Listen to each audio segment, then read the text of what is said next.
So my first introduction to you, Jon, was following a talk that you gave at the Action for Happiness event in London. At the Friends Meeting House there, right? Yeah. And so I didn't attend that event because I didn't know about mindfulness and I didn't know about meditation at that point. But my co-host Anne, who's a maths teacher, who'd been introduced to mindfulness through one of the MBSR programs. So thanks to you. And he told me about this mindfulness, and I was like, well, what is mindfulness? And I thought that I understood the concept.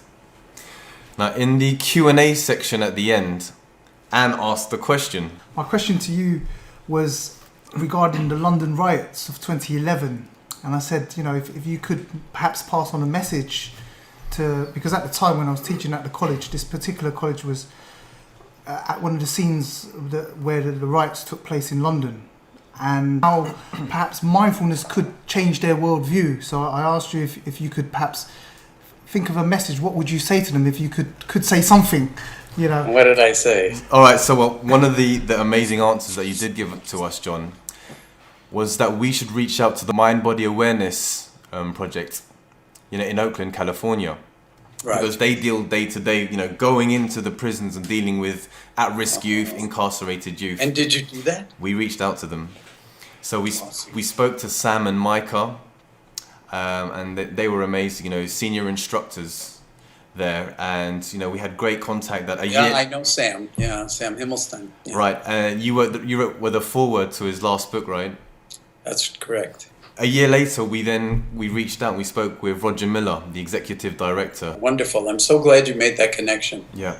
So following that first podcast we did with them, it then led me on a journey to find out what mindfulness was. Because I scheduled the podcast with them without having meditated myself. But right. Following the stories that they told me and then my research into it, the next 40 podcasts that we did on our own podcast was around the subject of mindfulness and happiness. Which not only became the main theme for our podcast, but the main theme in our lives. So, I just wanted to begin with how moved I am to hear that, because, you say yes to giving a talk. I'm friends with Richard Layard, yeah.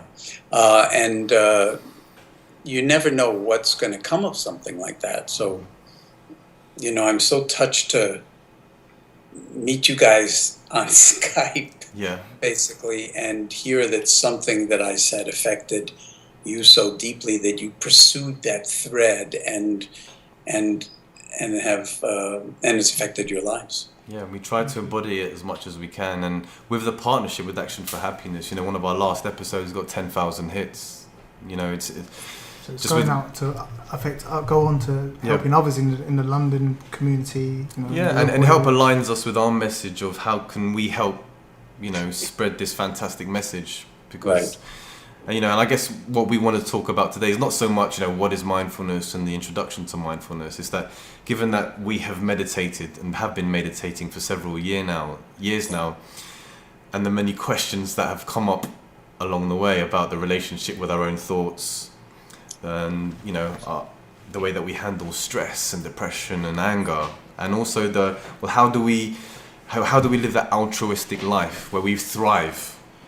Arianna Huffington mentioned in that talk you did with her about, not only, but thriving. We're here just to not be depressed. We're here to actually be happy. So, Jon, perhaps, can you give us, after hearing that, a bit of background as to, what were some of your major learning points, last year, as far as this mindfulness, can we call it a movement? You can call it whatever you like. Yeah, it's becoming more and more popular, as you know. Sure. This podcast is just an example of that. For many, many years, the only people that knew anything about mindfulness were Buddhists and Buddhist meditation practitioners. But in the past 15 or 20 years, interest has been exponentially rising to the point where it is now everywhere. In the U.S., you can't every day open the New York Times and there's something about mindfulness. Yeah. Now, I'm very I think that's a very positive thing, but at the same time, the more it gets into the mainstream of society, the more easily it could be misunderstood, denatured, or become some kind of hip hype. And that would kill it. Mm-hmm. And so the way to have it maintain its integrity is to remember, first of all, that mindfulness is not a nice idea and it's not a philosophy. It's a way of being. Mm-hmm. And it involves cultivating a certain relationship with your own experience through awareness. And it turns out that's very hard work. Yes. So we're asking a lot of people. We're not asking a little of people when we invite them to, say, take an 8-week mindfulness-based stress reduction program because they have chronic pain conditions or heart disease or whatever it is. We're saying, no, being human, you have a profound capacity to actually regulate the activity of your own mind and befriend your own experience even when you hate it, even when it's terrifying, and find ways to be in wiser relationship with your own exact experience. And then that's where health and healing and happiness actually lie. Yes. But I don't want to give people the sense that it's just a commodity that you buy or that some pretense of breathe in, breathe out, I'm enlightened or anything like that. That this is both hard work and really, when you come down to it, the only work worth doing in the world. Because if you're not living in your own experience in the present moment, then you're living in your thought stream in the past or in the future. And usually it's colored by worry or anxiety or perpetual planning, and nowadays also endless self-distraction, because you can always check your messages or do something to kind of avoid being in the present moment. Yeah. So this is a very, very big challenge for all of us.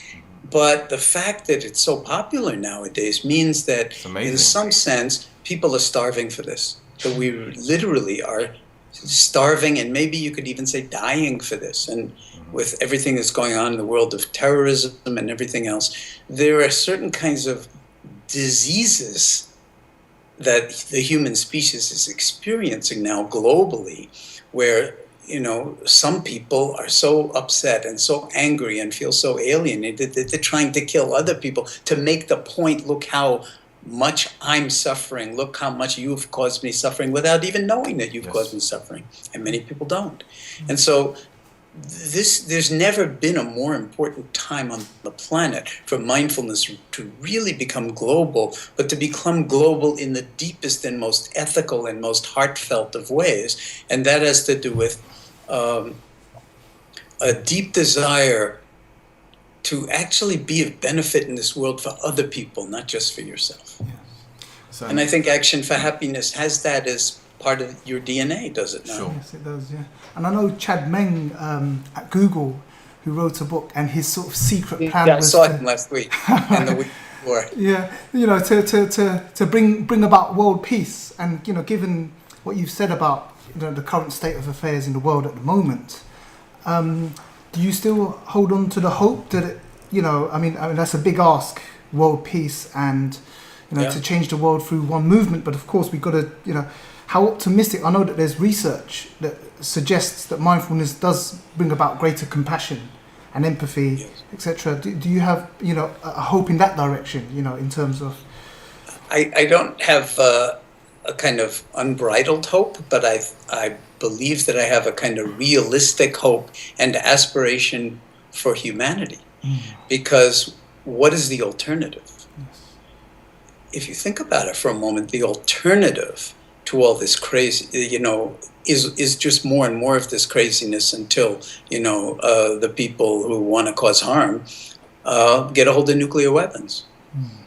Dirty bombs, anything, just also to when, that kind of mind is unbelievably toxic. Yeah. And so in a sense, we don't have any choice at this point in the moment on the planet other than to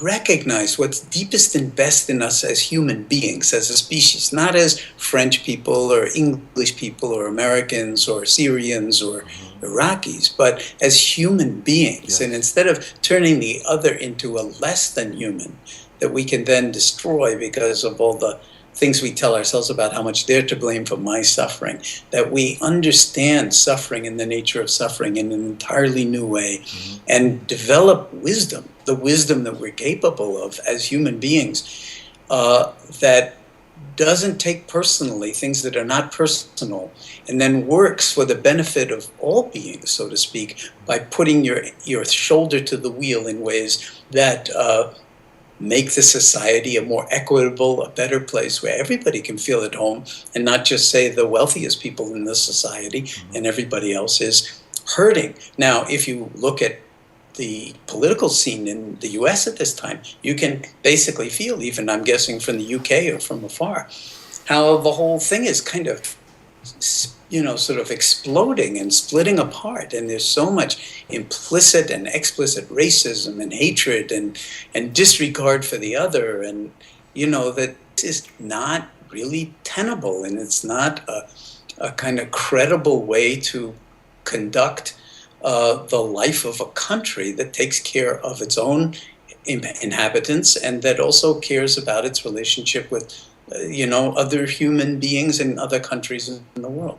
So this is being played out on a colossal geopolitical scale at the same time that in our own private meditations it's played out on the individual scale, or in our families on a family level, or in our institutions and workplaces on that kind of a level. So there's no place in the society where mindfulness couldn't actually serve as a kind of Archimedes fulcrum to rotate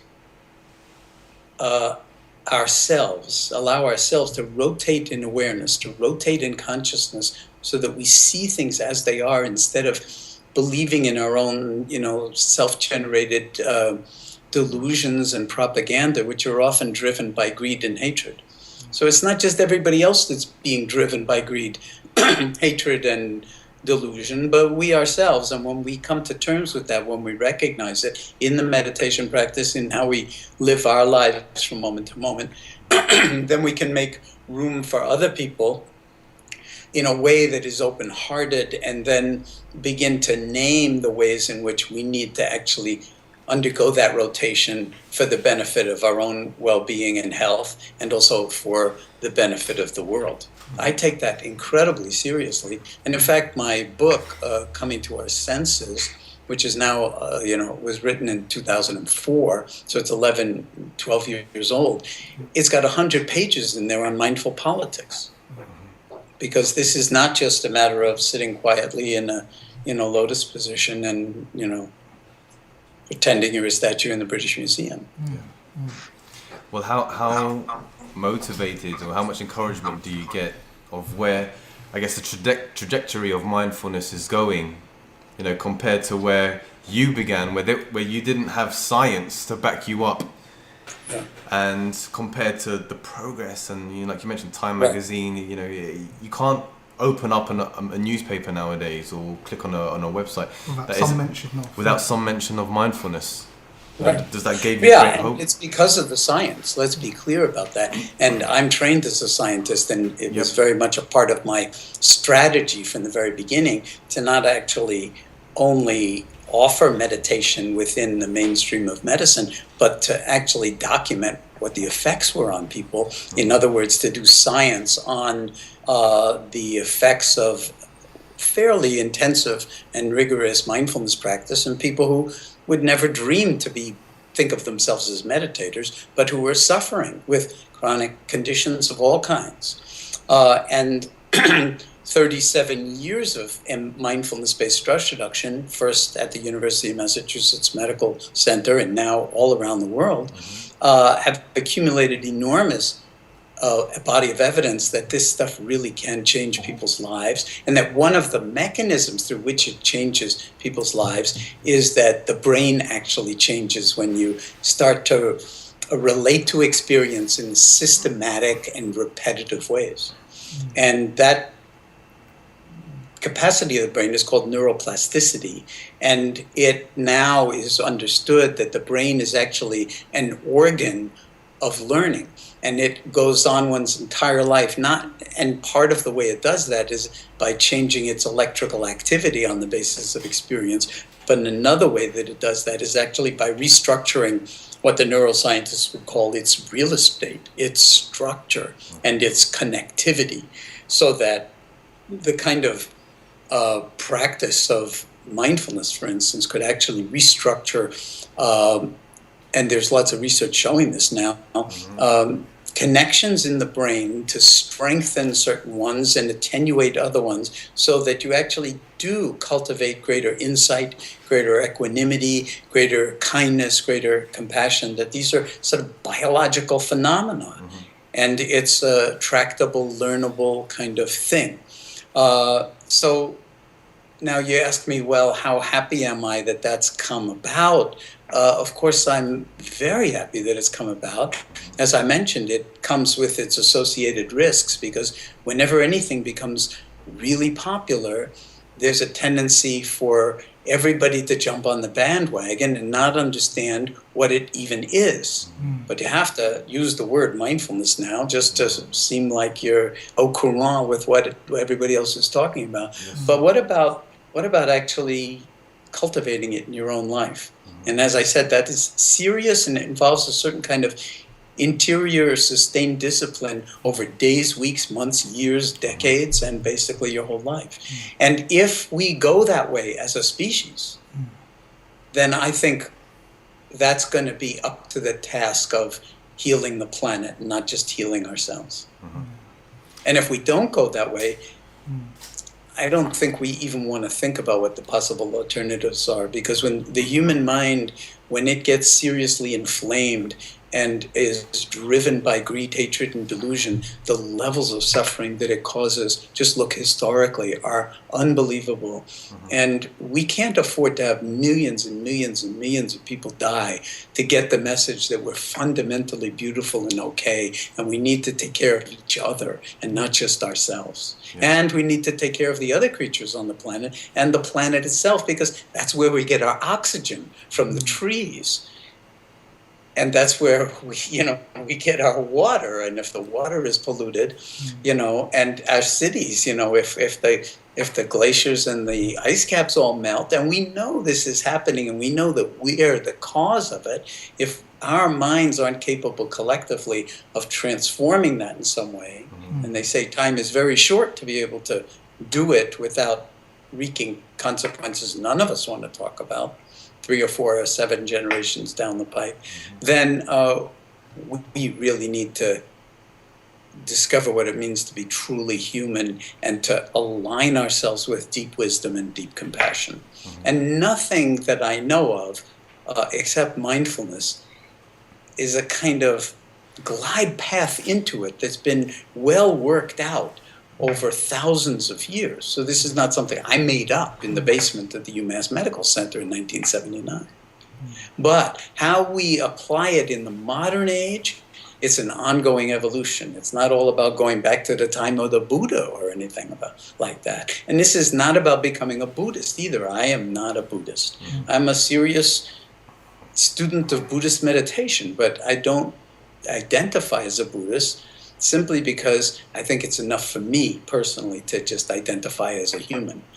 And if I were to identify as a Buddhist, then people would think that maybe I had an ulterior motive of teaching other people meditations to secretly turn them into Buddhists. Nothing could be further from the truth. This is not about Buddhism, and even the Buddha wasn't a Buddhist. It's about a deep core human wisdom that the Buddha, think of him as a scientist or a great doctor, and he's spoken of in both those ways, had deep insights about the nature of mind, the nature of suffering, and how we liberate ourselves as an individual and as a human beings, as a species, from that suffering. And that to me is universal. It has nothing to do with becoming a Buddhist.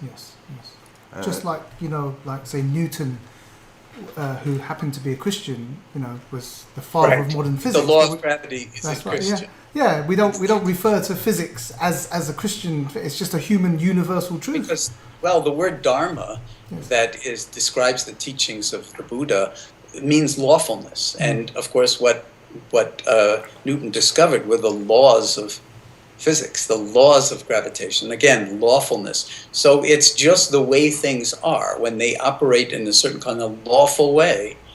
So if you grasp onto something, for instance, one of these mindfulness teachings is that the more you grasp and self-identify, the more suffering you will generate for yourself and for other people. So to bring awareness to grasping and clinging, which is the kind of root cause of addiction, and to be able to open and not cling when you feel the impulse to cling, that's wisdom. And if you keep practicing that, if you exercise that muscle, then you can free yourself from all sorts of habitual addictions, not just drug addictions or alcohol, but from the addiction of busyness, for instance, or the addiction of self-centeredness. And the amount of harm that is caused by that kind of clinging is enormous. So this has, again, it may have been discovered and extremely beautifully articulated in Buddhism, but when we teach MBSR, we're not teaching Buddhism, but we are teaching that lawfulness, but in modern ways that regular people can understand and can enact and embody in their own lives. Well, I just wanted to talk Is this making sense to you, Oh, bud? very much so, yes. On your point about the addiction to self-centeredness, and sort of whilst the modern day technology, the tools that we have has enabled this conversation, and it has brought about so much. You're sitting in the UK and I'm sitting in Massachusetts. And we're having a wonderful conversation, and at the same time it's also a tool to feed this addiction of self-centeredness amongst the young in particular, where every meal, every occasion has to be sort of backed up with a selfie, a photo, just to and I think that there's some concern in that area that needs to be addressed, I think, in education. I'm glad to hear you young people saying that kind of thing.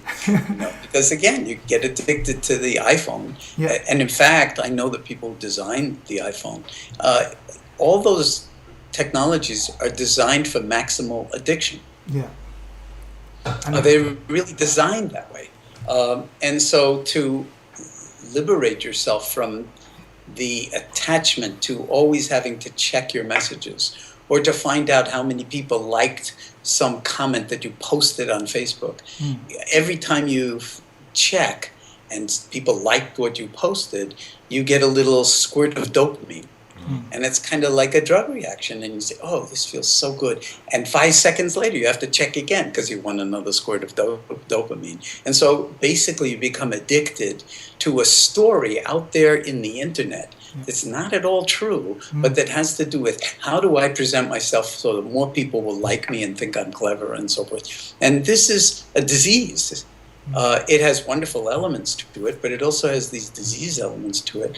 And I recommend for anybody who's watching this program and listening to read the last 2 books by Sherry Turkle from MIT, who studies the effects of the technology on young people and social behavior. The books are called Alone Together, where, you may be connected to the entire world through your phone, but you feel more and more alone and isolated. And the other is called Reclaiming Conversation, where, people keep conversation at a very, very superficial level now because they're always busy checking, their phones or Google to find out, oh, somebody mentioned something. You don't keep the conversation going, you check to get information. And there's a very big difference between information and connectivity, or between, for that matter, information and knowledge. And this is more about computers and the technology in general. So we're like a real information society. But what about the knowledge that derives from that information when you understand? And then what comes from that knowledge is understanding. But what's the point of understanding even unless you take it on to wisdom? And what would wisdom be? That would be a much larger apprehending of the actuality of things and how they are deeply interconnected, and what causes greater happiness or causes greater suffering. And then to choose, when possible, to tilt things in the direction of greater happiness and well-being, and not in the direction of greater suffering and harm. And that's a function of not just merely the intellect. It's a function of awareness itself. It's a function of the heart. So in all Asian languages, you probably know this better than I do, the word for mind and the word for heart is often the same word. Mm-hmm.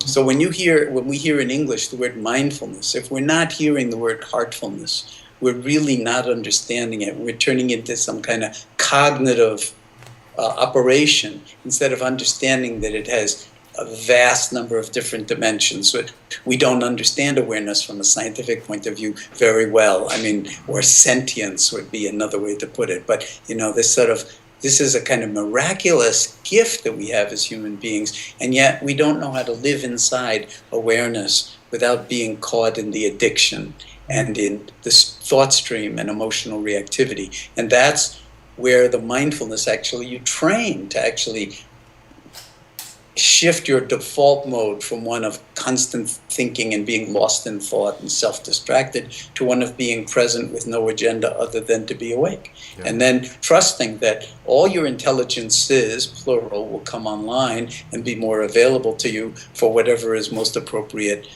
in the present moment, whether it's to act or whether it's to be still and simply be present in silence. Okay. So you mentioned in some of your previous interviews that we as a society, we do not examine the I enough. Yeah, the personal pronoun. The personal pronoun. And so, what Anne's explained to me, and, after 2 years of meditation, where you're constantly, for my 15 minutes, I want to sit there, and every thought that I come in, I want to take a breath, and then almost as if on a screen, I can watch it. And because of that, there's almost a separation that happens. Yeah. And that was a quite profound moment for me, where I could, oh crap.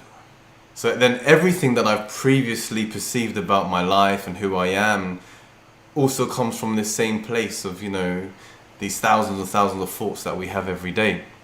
Yeah. So perhaps, and you see who's thinking those thoughts. Exactly. And who's meditating even. Yes. Yeah. Are we the person behind the eyes? Are we just sat behind? So this is really important, and the questions are much more important than what we would call dime store answers that your mind will come up with. Maybe we don't know. Maybe, and I had one Zen teacher from Korea for many years who stressed not knowing.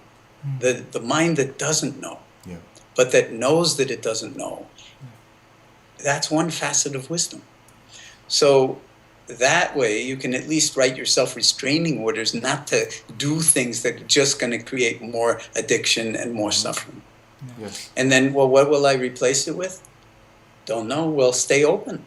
Maybe you'll learn something new for the first time. Maybe you'll see something new for the first time. Yes. Maybe you'll connect with somebody fresh in a way that you never thought you could connect before. And then you're starting to learn. And out of that process of ongoing moment-by-moment learning, you're starting to grow. And your ideas about yourself and who you think you are starting to expand into the totality of who you are. And therefore, there's a certain kind of healing that goes on, which is a kind of coming to terms or to peace with the way things are. Like you have this face and not that face, or this body and not that body, or this illness and not that illness, or, whatever it is, that we make peace with it. That's the core of healing. It's not the same as curing, but when you embrace it in that kind of way, the body, it's not just the brain that's plastic. The genome is plastic, the chromosomes are plastic, the telomeres that are responsible for biological aging and cell senescence, they also respond to meditation practice in a disciplined way.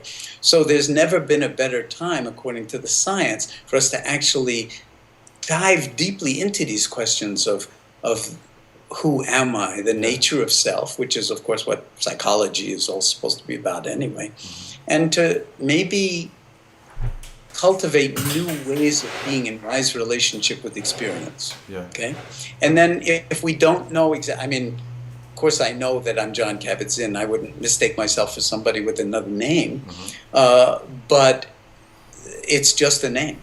Yeah. And so part of wisdom is seeing, what's in the name. A rose by another name would smell as sweet. Shakespeare, like incredible wisdom in Shakespeare, in social wisdom, in emotional wisdom, cognitive wisdom, right in Shakespeare or right in Dante. I mean, it's not something that's only in meditative traditions. I mean, it's like we're talking about the full dimensionality of being human and then how to live with integrity. Yeah. And your way of doing it, whoever you are, is going to be somewhat different from my way of doing it and different from your way of doing it. But we can have a kind of mutual respect and regard. And look, the two of you are working together. I'm sure at some point you didn't even know each other. And now, so you're not you and you're not you, but together you can do something that probably neither of you could do apart. There's something very beautiful about that. And of course, that's also true for parents. That's how children are born. And so there's a huge degree of mystery in all of this. But a lot of it has to do with not taking personally what's really not personal. And when we build huge stories around my suffering or my anger or my fear, and then we don't know that that's a kind of, on a conventional level it's all true, and it's not my anger, it's your anger. But you, since you don't know who you are, maybe your anger is just a kind of habit. And it's not really who you are. It's just some kind of silly habit that you've gotten into. Whenever something gets triggered, you react mindlessly. Or when you feel hurt, then you get sad mindlessly. And does it help the situation? Never. Never. No. Only never. Yeah. So rather than fighting with the way things are or fighting with the universe, you'll always lose. What about befriending the actuality of your experience and learning over and over and over again how to rest in awareness, stay in the knowing and the not knowing, and not necessarily in the story of me, personal pronoun. Because the story of me, no matter how true it is and no matter how wonderful it is, it's just way too small.